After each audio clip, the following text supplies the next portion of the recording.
नाशिक शहरालगत असलेल्या आरोग्य विज्ञान विद्यापीठाजवळ भीषण अपघाताची घटना घडली आहे. नाशिक दिंडोरी मार्गावर बोलेरो गाडी आणि दुचाकीच्या झालेल्या अपघातात एकूण 5 जणांचा मृत्यू झाला आहे, तर 4 जण जखमी असल्याची माहिती मिळाली आहे. आज दुपारी 2 वाजेच्या सुमारास ही दुर्दैवी घटना घडल्याची माहिती समोर आली असून या अपघातातील जखमींना नाशिकच्या जिल्हा शासकीय रुग्णालयात दाखल करण्यात आलं आहे. या भीषण अपघातात बोलेरो गाडीचेही मोठ्या प्रमाणात नुकसान झाले आहे.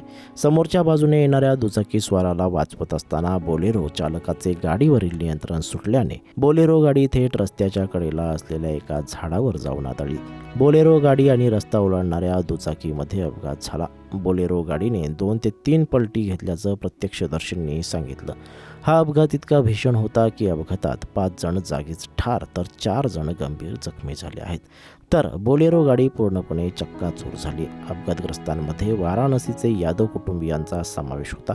देवदर्शनाहून परतताना त्यांच्यावर काळाने घाला घातला. दरम्यान नाशिक दिंडोरी रस्त्यावरील विज्ञान विद्यापीठ परिसरात हा अपघात घडला आहे. या अपघातात वणीगडावरून येणारे भाविक असल्याची देखील माहिती समोर येत आहे. दुचाकीस्वार देखील जागेवर ठार झालाय. बोलेरो गाडी वेगात असल्याने दुचाकी वाहन चालक रस्ता ओलांडत असताना हा अपघात झाल्याची स्थानिकांनी माहिती दिली आहे. अपघात झाल्यानंतर स्थानिकांनी घटनास्थळी धाव घेतली आणि पोलिसांना घटनेची माहिती दिली. स्थानिकांनी जखमी अपघातग्रस्तांना मदत करत रुग्णालयात रवाना केले. अपघात घडल्यानंतर स्थानिकांच्या वतीने घटनास्थळी मदत कार्य राबविण्यात आले. पोलीस देखील घटनास्थळी दाखल झाले असून मृतदेहांचा पंचनामा करून जिल्हा शासकीय रुग्णालयात शवविच्छेदनासाठी पाठवण्यात आले.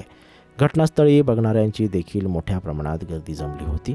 अपघात झाल्यानंतर काही काळ नाशिक दिंडोरी मार्गावर वाहतूक देखील खोळंबली होती. मात्र पोलिसांनी घटनास्थळी धाव घेत वाहतूक सुरळीत केली.